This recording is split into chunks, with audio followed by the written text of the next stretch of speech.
ఓం నమో భగవతే వాసుదేవాయ.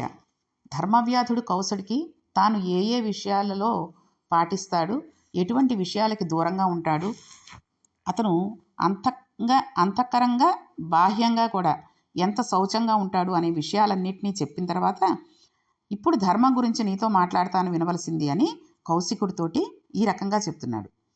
లోకంలో ధర్మాన్ని పట్టుకునేవాళ్ళు కొంతమంది ఉంటారు, ధర్మం గురించే మాట్లాడేవాళ్ళు ఇంకొంతమంది ఉంటారు. అసలు ధర్మం గురించి మాట్లాడకుండా అసలు ధర్మాన్ని ఎప్పుడూ పట్టుకొని వాళ్ళు చాలామంది ఉంటూ ఉంటారు. పురాణం ఏమిటి, కావ్యం ఏమిటి, వేదం ఏమిటి అనేవాళ్ళు కొంతమంది ఉంటారు. రాముడు నడిచినట్టు నడవాలనుకునే వాళ్ళు, రామాయణాన్ని నమ్ముకున్న వాళ్ళు, రామాయణంలో చెప్పినట్టు బతికేవాళ్ళు కొంతమంది ఉంటారు. కానీ ప్రయత్నపూర్వకంగా ధర్మం గురించి చెప్పి ధర్మాన్ని నమ్ముకున్న వాళ్ళ పక్కన నువ్వు చేరు తప్పితే ఏమి ధర్మం ఏమి వేదం అనే వారి దగ్గరికి మాత్రం వెళ్ళకు. వారి మాటలు ఎక్కువగా విన్నట్లయితే నీ మనసు కూడా అలాగే తయారవుతుంది. ఆ ప్రవర్తన చేత పాడైపోతావు. అందుకని వద్దు, నీవు ధర్మాన్నే పట్టుకునే ప్రయత్నం చేయి. అంతే తప్పితే ధర్మ వ్యతిరేకమైన సభలకు వెళ్ళకు, ధర్మ వ్యతిరేకమైన ప్రబోధనాలు వినకు, ధర్మ వ్యతిరేకమైన ప్రవర్తన కలవారితో కూడవద్దు. అది అసలు ధర్మం గురించి తెలుసుకోవలసినటువంటి మొట్టమొదటి విషయం. ఒక వ్యక్తి నడవడి మంచిది అని అనిపించుకోవాలంటే లోకంలో ఒక వ్యక్తిని లోకలు చాలా మంచివాడు అనాలి. అంటే ఇప్పుడు నేను చెప్పబోయే గుణాలను ప్రయత్నపూర్వకంగా తెచ్చుకోవాలి. అవి తమంత తాము రావు, నీవు ప్రయత్నం చేసి తెచ్చుకోవాలి. మనస్సు ఎప్పుడూ దాచుకో అని చెప్తూ ఉంటుంది, కానీ ఒకళ్ళకు ఇచ్చుకో అని చెప్పదు. దాచుకో అని చెప్పిన మనసును దెబ్బ కొట్టి ఇవ్వడం అలవాటు చేసుకోవాలి. అంటే దానం చేయడం నేర్చుకోవాలి, అంత డబ్బుని దాచేసుకోవడం కాదు. ఎల్లప్పుడూ ధైర్యంతో సత్యాన్నే చెప్పగలగాలి. ఇంద్రియాలను నిగ్రహించాలి. గుర్రాలను విడిచిపెట్టినట్టు విడిచిపెట్టేయకూడదు. దేవతలకు హవిస్సులు ఇచ్చే ప్రయత్నం చేయాలి. రుజువర్తన అంటే ఆర్జవం కలిగి ఉండాలి. మనస్సులో ఏది ఉందో దానిని చేయడం, దానినే మాట్లాడడం చేయాలి. మనస వాచ కర్మణ ఈ మూడు ఏకీకృతమైతే రుజుత్వము అంటారు. రుజుత్వమునందు నిలబడాలి. కామము, లోభము మొదలైన దుర్గుణాలకి దూరంగా జరగడానికి ప్రయత్నం చేయాలి. అవి మనల్ని విడిచిపెట్టేటట్టుగా ప్రవర్తించాలి. గురువుగారికి శుశ్రూష చేయాలి. క్రోధాన్ని విడిచిపెట్టాలి. బాహ్యేంద్రియ నిగ్రహాన్ని, అంతరింద్రియ నిగ్రహాన్ని అలవాటు చేసుకోవాలి. ఉన్నదానితో తృప్తిగా జీవనం చేయగలగాలి. కొత్త విషయాలను, మంచి విషయాలని తెలుసుకోవాలనే కుతూహలాన్ని కలిగి ఉండాలి. మంచి విషయాలను వింటూ ఉండాలి. మంచి విషయాలను చదువుకుంటూ ఉండాలి. పైకి ఒకలా ఉండి లోపల ఒకలా ఉండకూడదు. లోపల పైన ఒకేలా ఉండి డంభం లేకుండా ఉండాలి. అంటే గర్వం లేకుండా ఉండాలి. ఎప్పుడూ దిగులుగా, ఎప్పుడూ ఏదో పోగొట్టుకున్న వాడిలా, ఏదో ఒక ఆలోచనతోటి బెంగ పెట్టుకుని ఉండకుండా ఉత్సాహంగా ఉండగలగాలి. ఇతరుల పట్ల అసూయ లేకుండా ఉండాలి. అహంకారాన్ని విడిచిపెట్టాలి. ఇవి ఎవరికైనా ఉండవలసిన లక్షణాలు. వేదం ప్రమాణం కాదని మాట్లాడే వాళ్ళ దగ్గరికి వెళ్లకుండా తనంత తాను వారికి దూరంగా ఉండాలి. స్వభావం మంచిదిగా ఉండేటట్టుగా తనను తాను దిద్దుకోవాలి. తీర్థయాత్రలకు వెళ్లడంలో అనురక్తిని చూపించాలి. అంతరమునందు బాహ్యమునందు శౌచాన్ని నిలబెట్టుకోవాలి. అన్ని భూతముల యందు దయతో ప్రవర్తించాలి. మాట్లాడేటప్పుడు మితంగా మాట్లాడాలి. అవతల వారికి హితం చెప్పేటప్పుడు మితంగా చెప్పాలి. హితము చెప్పేటప్పుడు లఘువుగా చెప్పాలి. హితముని దీర్ఘంగా చెప్పినట్లయితే అవతల వాడికి చీకాకు వస్తుంది. మిత్రుడు చెప్పిన మాటలను శ్రద్ధతో వినాలి. వాడి మాటలను ఎట్టి పరిస్థితుల్లోనూ ఇతరులతో చెప్పకూడదు. మిత్రుడు తనను నమ్మి చెప్పుకున్న విషయాలను ఇతరులకు చెప్పడం అతని జీవితాన్ని వీధిలో పడేయడమే అవుతుంది. ఇది ఈ రోజుల్లో చాలామంది చేస్తున్నటువంటి తప్పుడు పని.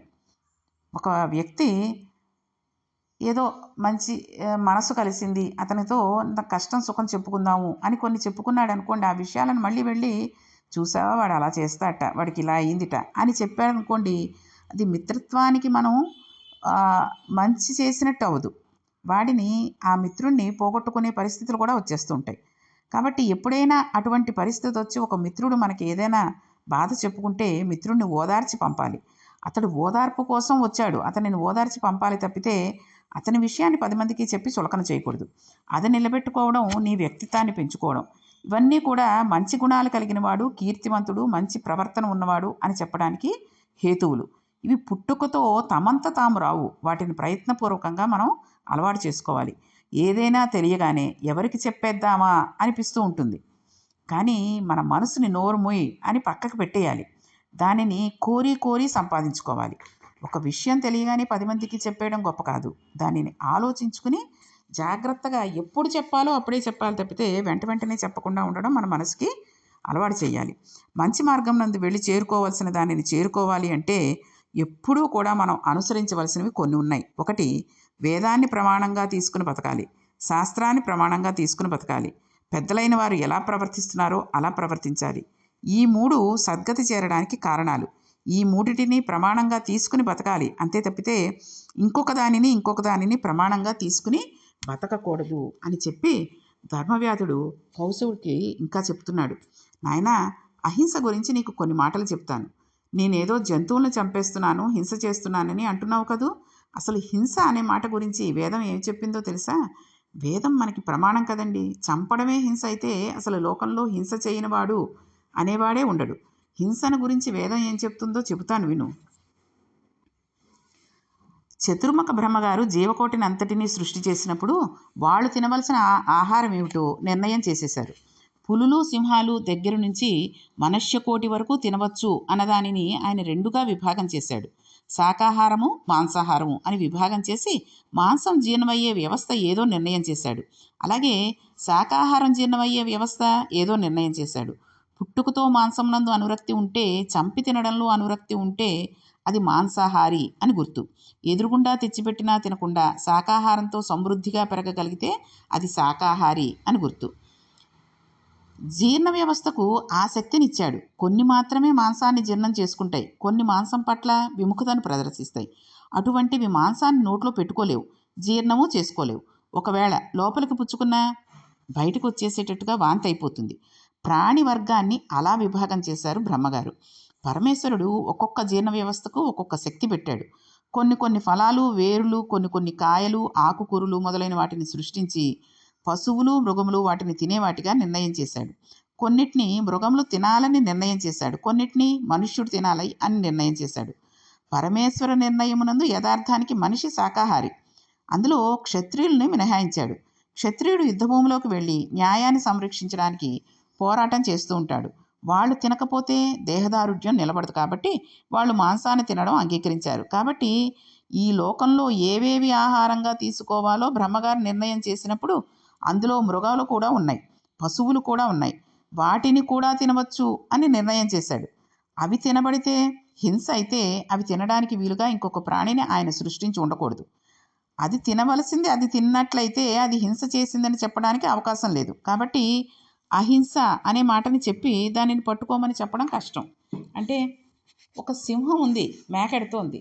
దానిని వేటాడి పరిగెత్తించి చంపేసి తినేస్తుంది. దానివల్ల అది అహింస లేకుండా హింస చేసింది అనడానికి లేదు. ఇక మనుష్యునికి సంబంధించిన హింస చేయవద్దు అని నోటితో చెప్పడం చాలా తేలిక. అసలు మనుష్యుణ్ణి హింస చేయకుండా ఉండు అని చెబితే హింస చేయకుండా ఉండడం సాధ్యమా అండి? అందుకనే అన్నిటినీ హింస అని వేదం చెప్పలేదు. దేనిని చంపకుండా ఉండడం అహింస అంటే అలా ఎవరు ఉండలేరండి. అహింస అన్న మాటకి అర్థం ఏంటో తెలుసా అండి? ఏది చంపకుండా మనం బ్రతకలేము, వాటిని సాధ్యమైనంత తక్కువ చంపి బతికితే అది అహింసే అవుతుంది. ఇప్పుడు ఒక వ్యవసాయదారుడు నాగలి పట్టి దున్నుతాడు. నాగలి భూమిలోంచి వెళ్ళిపోతున్నప్పుడు నాగలి చాలుకు తగిలి ఎన్నో ప్రాణులు చచ్చిపోతాయి. అప్పుడు వ్యవసాయదారుడు హింస చేయలేదా? వ్యవసాయదారుడు పంట వేస్తే ఆ పంటలోని ఫలితాన్ని నువ్వు తిన్నట్లయితే ఆయన చేసిన హింసలో 4వ వంతు ఫలితం నీకు పడలేదా? అప్పుడు అది హింస అనాలా కాదనాలా? 100కి 100 పాళ్ళు హింస చేయకుండా ఉండగలిగిన వాడు ఎవడున్నాడు?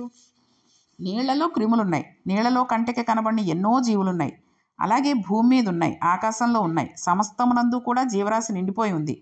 గుక్కడి నీళ్లు తాగితే కొన్ని ప్రాణులు చచ్చిపోతాయి, పదార్థాన్ని తింటే కొన్ని ప్రాణులు చచ్చిపోతాయి. సమస్త ప్రపంచమునందు ప్రాణులు నిండిపోయి ఉన్నప్పుడు వాటిలో కొన్ని చచ్చిపోకుండా మనిషి బతకడం కుదరదు కదండి.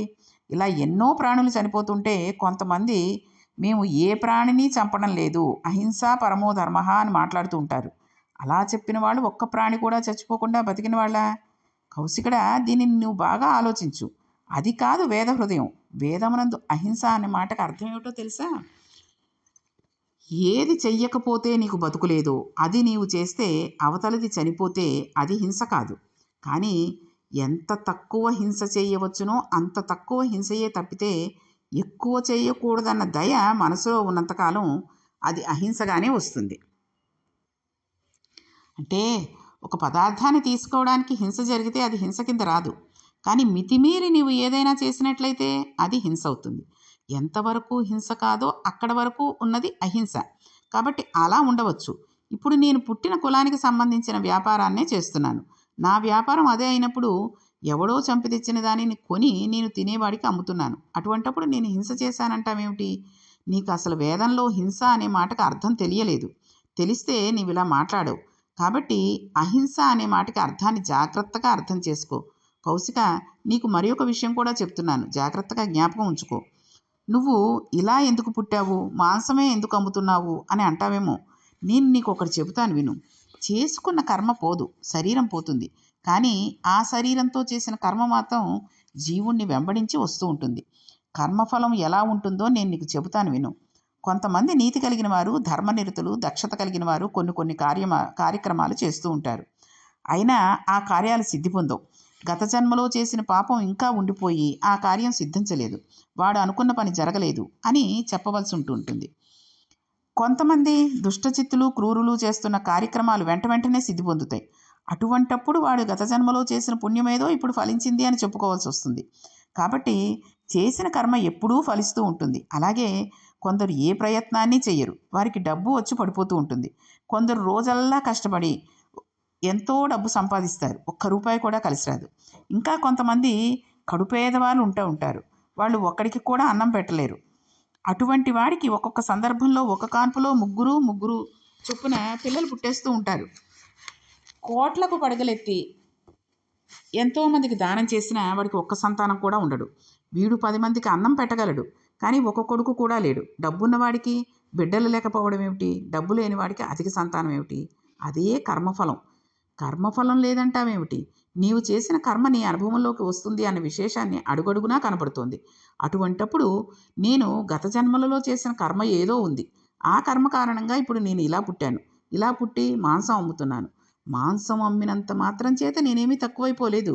నాకు ఏది ధర్మమో ఆ ధర్మాన్ని నేను పట్టుకున్నాను. కాబట్టే నీ మనసులో ఉన్న మాట నేను చెప్పగలిగాను. మహాపతివ్రత నా దగ్గరకు పంపించింది. ఎవడి ధర్మాన్ని వాడు పట్టుకుంటే చాలు. ధర్మాన్ని విడిచిపెడితే ప్రమాదం. ధర్మం పట్టుకోవడం వల్ల దోషమేమీ లేదు. ఇన్ని తెలిసి ఉన్నవాడిని ఏ ఉత్తమ బ్రాహ్మణుడుగాను పుట్టి ఉండాలని నీ ఆలోచన అయి ఉండొచ్చు. కానీ నేను గతంలో ఏదో తప్పు చేశాను, ఆ కర్మఫలం ఉంది, అందుకని ఇప్పుడు ఇలా పుట్టాను. ఏదో పుణ్యం ఉంది, అందుకని ఈ జ్ఞానం కూడా వచ్చింది. కర్మ ఫలితము అనేది లేదు, ఇవన్నీ ఒట్టి మాటలు అని నువ్వు అనొచ్చు. అయితే కొంతమంది రోగాలతో ఎందుకు బాధపడుతున్నారు? అన్నీ ఉంటాయి, కానీ వాడికి బాధ అనేది ఉంది కదా. బాహ్యంగా వాడు ఎంత గొప్పవాడైనా, ఎన్నో సౌఖ్యాలను అనుభవించగలిగినా, వాడికి గత జన్మలలో చేసుకున్న పాపం అనేది ఒకటి ఉంటుంది కదండి. అది ఇప్పుడు దుఃఖంగా వచ్చింది. పుణ్యం ఉన్నట్లయితే అది సుఖరూపంగా వస్తుంది. చేసుకున్న కర్మ వెంబడించకపోతే లోకంలో రోగాలు ఎందుకు వస్తాయండి? ఆపదలు ఎందుకు వస్తాయి? మీ ప్రయత్నం చేత మీరు తప్పించుకోలేని దానికి ఆపద అని పేరు, అంతే కదండి. చిన్నవాళ్లే అయినప్పటికీ వాడికి ఇంటి నిండా ఎన్నో సౌకర్యాలు ఉన్నప్పటికీ వాడికి అప్పటి నుంచే బీపీలు, షుగర్లు వచ్చేయడాలు. ఎంతో ముసలివాళ్ళు అయిపోతుంటారు. అంటే 90 ఏళ్ళు వచ్చినా సరే వాడు శుభ్రంగా కాస్త ఆవకాయ అన్నం, పెరుగు అన్నం తిన్నా కూడా జీర్ణం అయిపోయేటటువంటి వ్యవస్థ వాడికి ఉంటూ ఉంటుంది. ఎందుకు అలాగా? వాడికి ఏ రోగం ఉండదు. 90 ఏళ్ళు వచ్చినా కూడా ఒక షుగర్ లేదు, బీపీ లేదు, తన పని తను చేసుకుంటున్నారండి. మా మామయ్య గారు ఒక పని కూడా మాకు అప్పచెప్పరు, వచ్చి శుభ్రంగా భోజనం చేస్తారానికి అన్నీ అరుగుతున్నాయి. ఏమేం కావాలో ఏం అడుగుతారో అవి చేసి పెట్టడమే మా పని, అంతకంటే మాకేమీ ఆయన వల్ల బాధ లేదు అని చాలామంది చెబుతూ ఉంటారు. ఎందుకు అంతటి అదృష్టాన్ని ఇచ్చాడు? ఈ పిల్లవాడికి 16-17 ఏళ్లకే షుగర్లు, బీపీలు ఎందుకు ఇచ్చేస్తున్నాడు? ఎందుకంటే వాడు గత జన్మలలో చేసుకున్న కర్మ ఫలితాన్ని ఇప్పుడు అనుభవిస్తున్నాడు. అది ఒకళ్ళకి సుఖంగా ఉంటుంది, ఒకళ్ళకి దుఃఖంగా ఉంటుంది. కాబట్టి గత జన్మలో చేసుకున్న పాపం దుఃఖంగా వచ్చింది. పుణ్యం ఉన్నట్లయితే అది సుఖరూపంగా వస్తుంది. చేసుకున్న కర్మ వెంబడించకపోతే లోకంలో రోగాలు ఎందుకు వస్తాయండి? ఆపదలు ఎందుకు వస్తాయి? మన ప్రయత్నం చేత మనం తప్పించుకోలేని దానికి ఆపద అని పేరు. ఆపద అంటే గత జన్మలలో చేసిన తప్పు పనిని దృష్టిలో పెట్టుకుని పరమేశ్వరుడు మనం తప్పుకోవడానికి, మన బుద్ధితో నిర్ణయం చేసుకోవడానికి అవకాశం లేకుండా మనం ప్రమాదానికి వశమయ్యేటట్టుగా చేసి దుఃఖపడేటట్టుగా చేసిన సంఘటనకి ఆపద అని పేరు, అంతే కదండి. మనం గత జన్మలలో ఏ తప్పైతే చేశామో ఆ తప్పుని దృష్టిలో పెట్టుకుని భగవంతుడు ఏం చేస్తాడు? మనం తప్పుకోవడానికి, మన బుద్ధితో నిర్ణయం చేసుకోవడానికి అవకాశం లేకుండా చేసేసి ప్రమాదానికి వశమయ్యేటట్టుగా చేసేటటువంటి విషయాన్నే ఆపద అని అంటారు. గత జన్మ కర్మలే ఆపదలుగా వస్తాయి. కాబట్టి కర్మ జీవుడి వెంట వస్తూనే ఉంటుంది. ప్రజలు ఎల్లప్పుడూ కర్మ ఫలితాలను అనుభవిస్తూనే ఉంటారు. ఎవడు చేసిన చేష్టితాలు వాడినే తరుముతూ ఉంటాయి. నేను చేసుకున్నది ఏదో ఉంది, అందుకే ఇలా పుట్టాను. నేను చేసుకున్నది ఏదో ఉంది, అందుకే ఇంత జ్ఞానం వచ్చింది. నువ్వు చేసుకున్నది కూడా ఏదో ఉంది, అందుకే బ్రాహ్మణుడిగా వచ్చావు. నువ్వు చేసుకున్నది కూడా ఏదో ఉంది, అందుకే ఉండవలసిన జ్ఞానం కూడా లేకుండా పోయింది. కోపం ఎక్కువైపోయింది. పతివ్రత చేత నా దగ్గరకు పంపబడ్డావు. కాబట్టి ఎవరు చేసుకున్న కర్మ వారు అనుభవించవలసిందే అనడానికి మనిద్దరికన్నా ఇక ప్రబల సాక్ష్యం ఏమిటి అన్నాడు. అంతే కదండి. పూర్వజన్మలో చేసుకున్న ఏదో పుణ్యం ఉండి ఉంటుంది. అందుకనే నేను ఇలాగా పురాణాలు చెప్పి అందరికీ పంపించగలిగేటటువంటి అవకాశాన్ని మనకి భగవంతుడు ఇచ్చాడు అని నేను అనుకోగలిగాను అనుకోండి. అలాగే ఏ జన్మలో చేసిన పుణ్యమో ఆ రకంగా మనం వినడానికి అవుతోంది అని అందరూ అనుకుంటే అది భగవంతుడు మన యందు చూపించినటువంటి అదృష్టం కింద భావించుకోవాలి. అంతేగాని ఎవడు చేసిన కర్మ వాళ్ళు ఏమీ అనుభవించరు, అలాంటిదేం లేదు, అంతా ట్రాష్ అండి అంటూ ఉంటారు ఈ కాలం పిల్లలు. కానీ అది నిజంగా ఉంటుంది. ఎందుకండి, బీటెక్లో చక్కటి మార్కులు వచ్చి మంచి ర్యాంకులు కొట్టినవాడు కనీసం దాన్ని ఏంటంటారు, ఆఖరి సంవత్సరం అవుతూ ఉంటుండగానే ఇంటర్వ్యూలకి కంపెనీల వాళ్ళు వచ్చి తీసుకుని ఆ ఇంటర్వ్యూలో వాడు ఎంత బాగా చదివి ఎంత మార్కులు బాగా తెచ్చుకున్నా వాడికి అవతల ఒక వ్యక్తితో మాట్లాడేటటువంటి ధైర్యం, చక్కగా నేర్పుగా చెప్పగలిగేటటువంటి వందనం లేదనుకోండి, వాడు ఇంటర్వ్యూలో సెలెక్ట్ అవ్వడు కదండి. అది అలా కాకుండా యావరేజ్గా మార్కులు వచ్చినా సరే వాడు అడిగిన ప్రశ్నకి ధైర్యంగా ఇదే కరెక్టు అని ఖచ్చితంగా తన మీద తనకున్న నమ్మకంతో చెప్పాడనుకోండి, వాడు సెలెక్ట్ అయిపోతాడు. వీడు సెలెక్ట్ అవ్వలేదంటే పూర్వజన్మలో చేసుకున్న కర్మ, వాడి కర్మ ఏమిటోనండి, వాడు అంత బాగా చదివినా వాడు సెలెక్ట్ అవ్వలేదు, వీడు సెలెక్ట్ అయిపోయాడండి అని చెప్తూ ఉంటారు ఉద్యోగాల్లో. అది అలాగే చూడండి, కొంతమంది పిల్లలు చక్కగా అందంగా ఉంటారు, అణుకువగా ఉంటారు, చక్కటి పద్ధతులు అన్నీ తెలిసిన వాళ్ళు ఉంటారు. పెళ్ళిళ్ళు అవ్వవు. ఎంత సంపాదించుకునేవాడో ఉంటాడు, వాడికి పెళ్ళిళ్ళు అవ్వు. ఏమీ సంపాదన లేకుండా మామూలుగా చిన్న ప్రైవేట్ ఉద్యోగంలో 10-15 వేలు తెచ్చుకుంటున్నా చక్కగా పెళ్ళైపోయి అణుకువైన భార్య దొరికి ఆ పిల్లలు కూడా చక్కటి పిల్లలు కలిగి సంతానం కూడా ఎంతో అభివృద్ధిలోకి వచ్చేసిన వాళ్ళు చాలామందిని చూస్తూ ఉంటాం. ఏమి లేకపోయినా ఎంతలా అభివృద్ధిలోకి వచ్చేసాడో, చక్కగా ఇల్లు కట్టుకున్నాడు, పొదుపుగా చేసుకున్నాడు, భార్య కూడా ఎంత చక్కగా ఒకళ్ళకొకళ్ళు ఆలోచించుకొని ఎంత బాగా చేసుకుంటూ ఉంటారో అని చుట్టుపక్కల, మన ఇళ్ళ చుట్టుపక్కలే ఉన్నారు కదండి ఇలాంటి వాళ్ళు. ఇదంతా ఏంటంటే పూర్వజన్మల్లో చేసుకున్న అదృష్టం ఈ జన్మలో పుణ్యంగానో పాపంగానో వచ్చేస్తూ ఉంటాయి. కాబట్టి ఎవరినీ కూడా మనం అంచనా వేయడానికి ఇప్పటి పరిస్థితులు కేవలం కారణాలు కాదు అని మనకి వేదం శాస్త్రం చెప్తోంది. కాబట్టి పూర్వజన్మలో గత జన్మలలో మనం చేసుకున్నటువంటి పాప ఫలితాలు కూడా చేసిన కర్మలను బట్టి మనకు వచ్చేటటువంటి ఈరోజు అంటే ఈ జన్మలో వచ్చేటటువంటి పుణ్యమైన పాపమైన సుఖమైన దుఃఖమైన దాని మీదే బేరీజై ఉంటుంది. కాబట్టి ఈ రకంగా చెబుతూ ధర్మవ్యాధుడు కౌసుడికి జీవన లక్షణాలని కొన్ని చెప్పడం మొదలుపెట్టాడు. ఆ జీవలక్షణాలు ఏమిటి, ఆయన ఏ విధంగా చెప్పాడు అనే విషయాన్ని మనం రేపటి పారాయణంలో తెలుసుకుందాం. ఇప్పుడు మీకు ఈ చెప్తున్నదంతా, ఈ 2 రోజులుగా చెప్తున్నదంతా కూడా కౌశికుడు ధర్మవ్యాధుడు కౌశికుడికి చెప్తున్నవే. అయితే వీటిని మనం ఒకసారి వినేసేసి ఊరుకోకుండా ఇంకొకసారి కుదిరితే ఆ రోజే పొద్దున ఒకసారి విన్నాక మధ్యాహ్నం సాయంత్రమో ఎప్పుడో, లేదా రేపు ఇంకొకసారి మళ్ళీ వింటూ ఉంటే ఇందులో మనం ఏం చెయ్యొచ్చు, ఏం చెయ్యకూడని ఉన్నాయి, ఎటువంటి లక్షణాలు మనకు ఉండగలగాలి, ఎటువంటి లక్షణాలు అంటే అసూయ ద్వేషాలు ఉండకుండా ఎలా ఉండాలి అనేది నేను మామూలుగా చెప్పుకుంటూ వెళ్ళిపోయినందువల్ల మీకు మళ్ళీ విడమర్చి ఉదాహరణలుగా చెప్పలేదు. ఎందుకంటే అతను చెప్పినవి, ధర్మవ్యాధుడు చెప్పినవి మనకు అన్నీ అర్థమయ్యేటట్టుగానే ఉన్నాయి. మళ్ళీ దానికి ఉదాహరణలతో చెప్పవలసిన అవసరం లేదు. కాబట్టి అవి మళ్ళీ ఇంకొకసారి వింటే మనం ఎటువంటి పనులు చేయకూడదు అనే విషయాన్ని మనకి బాగా అర్థమవుతుంది. కాబట్టి ఆ పనులు మనం చేయకుండా ఉండడానికి మనం నేర్చుకుని ఆ రకంగా ప్రవర్తించడానికి అవసరం అవుతాయి ఈ మాటలు. కాబట్టి రేపు కౌశికుడితోటి ధర్మవ్యాధుడు జీవలక్షణాలను ఏమని చెప్పాడు అనేటటువంటి విషయాన్ని మనం తెలుసుకుందాం. ఓం నమో భగవతే వాసుదేవాయ.